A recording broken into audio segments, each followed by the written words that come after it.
نحمده ونصلي علی رسوله الکریم اما بعد بسم اللہ الرحمن الرحیم السلام علیکم رحمۃ اللہ وبرکاتہ۔ کلمہ طیبہ کے فضائل و برکات کیا کیا ہیں؟ لا الہ الا اللہ پڑھنے کے فائدے کیا کیا ہیں؟ لا الہ الا اللہ کا وظیفہ۔ محترم ناظرین، لا الہ الا اللہ محمد رسول اللہ مؤمنین کے لیے اللہ پاک کا بہترین اور خاص انعام ہے۔ اللہ جل شانہ کا جتنا شکر ادا کیا جائے کم ہے کہ اللہ تعالیٰ نے ہمیں اس نعمت کے ذریعے اپنی اور اپنے محبوب صلی اللہ علیہ وسلم کی شان سے آگاہ فرمایا۔ مگر افسوس کی بات یہ ہے کہ آج ہم لوگ کلمہ کی حقیقت سے آشنا نہیں ہیں، کیونکہ ہم اپنے نفس اور دنیا کی خواہشات کو اپنا معبود بنائے ہوئے ہیں اور اپنے حقیقی رب کو بھول بیٹھے ہیں۔ آج کی ویڈیو میں کلمہ طیبہ کی حقیقت کے بارے میں تفصیلی تذکرہ کریں گے اور کلمہ طیبہ کے فضائل بھی بتائیں گے اور کلمہ طیبہ کی برکات کیا ہیں اس بارے میں بھی بات کریں گے۔ اس ویڈیو کو آخر تک ضرور دیکھیے گا، انشاءاللہ بہت فائدہ ہوگا۔ حضرت ابن عباس رضی اللہ تعالیٰ عنہ سے روایت ہے کہ نبی کریم صلی اللہ علیہ وآلہ وسلم نے فرمایا کہ اہل ایمان میں سے کوئی اپنے گناہوں کے باعث جہنم میں داخل ہوگا تو مشرکین کہیں گے کہ تم تو مسلمان تھے، پھر بھی ہمیں اور تمہیں ایک ہی جگہ عذاب دیا جا رہا ہے۔ تو اللہ جل شانہ داروغہ جہنم حضرت مالک علیہ السلام کو حکم دیں گے کہ جہنم میں کسی ایسے شخص کو نہ چھوڑو جس نے لا الہ الا اللہ کہا ہو۔ انہیں اس حال میں جہنم سے نکالا جائے گا کہ چہرے کے سوا ان کے پورے جسم جل کر سیاہ کوئلے کی مانند ہو چکے ہوں گے۔ استغفر اللہ۔ بس انہیں نہر حیات پر لایا جائے گا، وہ اس میں نہائیں گے تو ان سے ہر قسم کی کمزوری اور تکلیف دور کر دی جائے گی، پھر وہ جنت میں داخل ہوں گے۔ فرشتے ان سے کہیں گے کہ تمہیں مبارک ہو، تم اس جنت میں ہمیشہ کے لیے داخل ہو جاؤ۔ بس انہیں جنت میں جہنمی کہہ کر بلایا جائے گا، پھر وہ کچھ عرصے بعد اللہ جل شانہ سے عرض کریں گے کہ انہیں اس نام سے نہ پکارا جائے، تو اللہ جل شانہ کے حکم پر پھر انہیں کبھی بھی اس نام سے نہیں پکارا جائے گا۔ اسلام کا دار و مدار کلمہ طیبہ پر، ایمان پر ہے۔ کلمہ طیبہ در حقیقت رب عالم کے سامنے عبودیت و غلامی کا اقرار نامہ ہے۔ اس کے ذریعے ایک مسلمان غیر مسلم سے ممتاز ہو جاتا ہے۔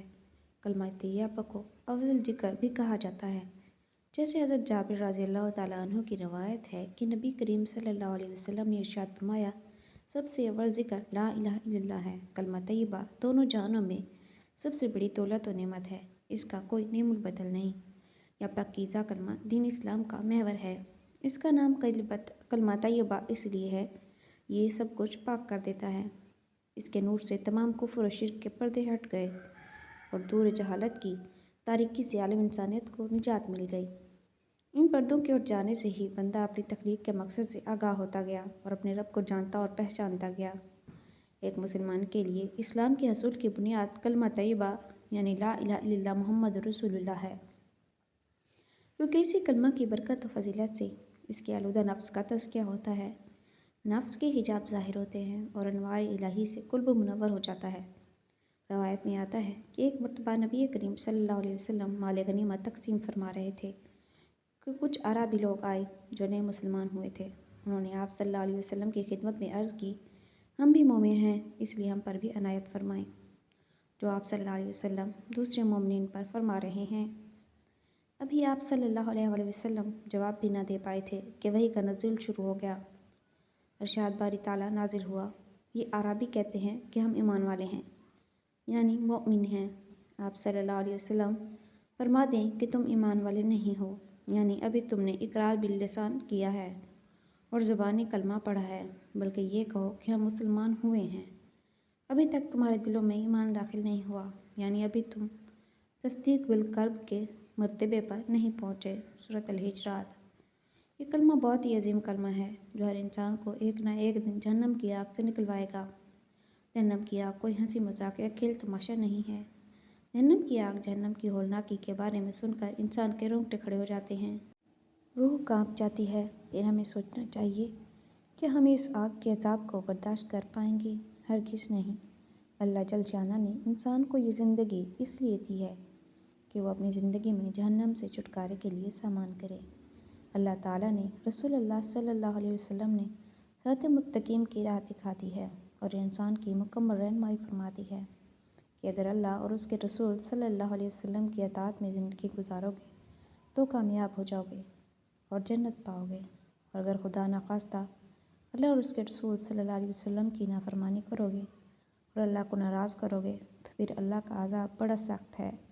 اللہ پاک ہماری اپنے عذاب سے حفاظت فرمائے، آمین، اور ہمیں جہنم کی آگ سے بچا کر سیدھا جنت کا داخلہ نصیب فرمائے، آمین۔ ایک روایت میں ہے کہ قیامت کے دن نبی کریم صلی اللہ علیہ وسلم کی شفاعت کے سب سے زیادہ حقدار اخلاص اور سچائی کے ساتھ کلمہ پڑھنے والے ہوں گے، جیسا کہ آپ صلی اللہ علیہ وسلم کا فرمان ہے کہ قیامت کے دن میری شفاعت کا سب سے زیادہ حقدار وہ ہے جنہوں نے سچے دل کے ساتھ لا الہ الا اللہ کہا۔ یاد رہے کہ جنت اس شخص کا بدلہ ہے جس نے کلمہ اخلاص اور سچے دل کے ساتھ پڑھا، بغیر کسی شک کے اس پر یقین کیا، اس کے مطابق عمل کیا اور اس سے متصادم چیزوں سے دور رہا، جیسا کہ نبی کریم صلی اللہ علیہ وسلم کا فرمان ہے، جس شخص نے لا الہ الا اللہ کہا تو اسی پر فوت ہو گیا تو وہ جنت میں جائے گا۔ روایت میں آتا ہے کہ لا الہ الا اللہ کہنے والے کے لیے جنت کے 8 دروازے کھول دیے جائیں گے، جہاں سے چاہے داخل ہو جائے، بلکہ جو شخص سچے دل سے کلمہ پڑھے اور اس کے مطابق عمل کرے اسے آگ نہیں چھوئے گی۔ اس کلمہ کی برکت سے انسان کو جہنم کی آگ سے نجات ملے گی۔ ذرا برابر بھی اس کلمے کا ایمان لے کر جانے والا شخص بھی دوزخ سے نکال دیا جائے گا۔ البتہ جو لوگ اس کلمہ کا اخلاص لے کر جائیں گے تو وہ جنت کی اعلیٰ درجوں پر ہوں گے۔ کلمہ طیبہ کی حقیقت کو اللہ کے نیک اور چنے ہوئے بندے ہی جانتے ہیں، اور وہی سچے طالبوں کی اس حقیقت تک پہنچنے میں مدد کرتے ہیں۔ عام شخص کے نزدیک تو کلمہ طیبہ صرف ایک کلمہ ہے، لیکن اس کلمہ کا مفہوم کیا ہے، اس کلمہ کی حقیقت کیا ہے، یہ تو اللہ والے ہی بتا سکتے ہیں۔ حضرت ابو ہریرہ رضی اللہ تعالیٰ عنہ سے روایت ہے کہ نبی کریم صلی اللہ علیہ وسلم نے ارشاد فرمایا، میری شفاعت کا سب سے زیادہ نفع اٹھانے والا وہ شخص ہوگا جو اپنے دل کے خلوص کے ساتھ لا الہ الا اللہ کہے۔ منتخب احادیث۔ کم از کم ایک تسبیح کلمہ روزانہ پڑھنے کا معمول بنا لیا جائے، اس سے کلمے کا اخلاص بھی نصیب ہوگا اور قیامت کے دن ایسے روشن چہرے والا اٹھے گا جسے 14ویں رات کا چاند ہوتا ہے۔ اللہ تعالیٰ ہم سب کو عمل کی توفیق نصیب فرمائے، آمین، اور اللہ آپ صلی اللہ علیہ وسلم کی شفاعت کی دولت سے بہرہ مند فرمائے، آمین۔ نماز مغرب کے بعد صدقے دل سے 100 بار کلمہ طیبہ پڑھنے یعنی لا الہ الا اللہ محمد رسول اللہ ہے۔ اس کی برکت سے اللہ کریم 5 مراتب رحمت فرمائے گا، یعنی ایک، دنیا میں کسی ضروری حاجت کے لیے وہ عاجز نہ ہوگا۔ نمبر 2، اللہ تعالیٰ دن میں 5 بار اسے رحمت بھری نظر سے دیکھے گا۔ نمبر 3، قیامت کے سکتے میں اللہ تعالیٰ اس سے راضی ہوگا۔ نمبر 4، عذاب قبر سے چھٹکارا ہوگا۔ نمبر 5، منکر نکیر کے سوالوں کے جواب میں آسانی ہوگی۔ سبحان اللہ۔ حضرت سلطان العارفین سخی سلطان باہو رحمۃ اللہ علیہ کلمہ طیبہ کے متعلق فرماتے ہیں، دونوں جہاں علم کی قید میں ہیں، اور علم کلمہ طیبہ لا الہ الا اللہ محمد رسول اللہ میں قید ہے، اور کلمہ طیبہ اس میں اللہ ذات کی قید میں ہے۔ جو بھی کلمہ طیبہ کو صدق کے دل سے پڑھتا اور اس کی حقیقت کو جان جاتا ہے، اس سے کوئی بھی علم مخفی اور پوشیدہ نہیں رہتا۔ کلمہ طیبہ کی حقیقت کے بارے میں فرمایا کہ کلمہ طیبہ سراسر توحید ہے۔ جس نے توحید کو جانا اس نے کلمہ طیبہ کے اسرار اور حقیقت کو جانا، اور جس نے کلمہ طیبہ کو جانا اس نے رب تعالیٰ کو جان لیا۔ کلمہ طیبہ حقیقت کو جاننے کے لیے توحید کے متعلق جاننا ضروری ہے۔ توحید کیا ہے؟ توحید سے مراد عموماً یہ لیا جاتا ہے کہ اللہ ایک ہے، بس اس کا زبانی اقرار بھی کرتے ہیں، یعنی قلب سے تصدیق اس وقت تک ممکن نہیں جب تک انسان کے ظاہر و باطن میں واحد اللہ ہی رہے۔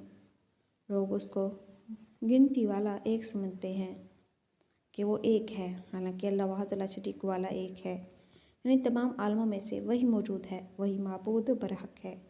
تمام عالم اس کی مخلوقات اس کی ذات و صفات کا اظہار ہے، ہر شے میں اس کی جلوہ گری ہے، اس کے سوا کوئی دوسرا معبود ہی نہیں، لہٰذا اس کا کوئی شریک بھی نہیں، وہی قائم رہنے والا ہے، باقی سب فانی ہے۔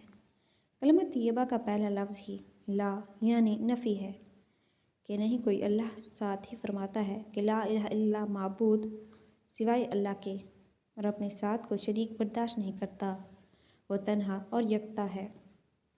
کلمہ طیبہ کے دوسرے حصے میں فرماتا ہے محمد رسول اللہ، یعنی محمد صلی اللہ علیہ وسلم اللہ کے رسول ہیں۔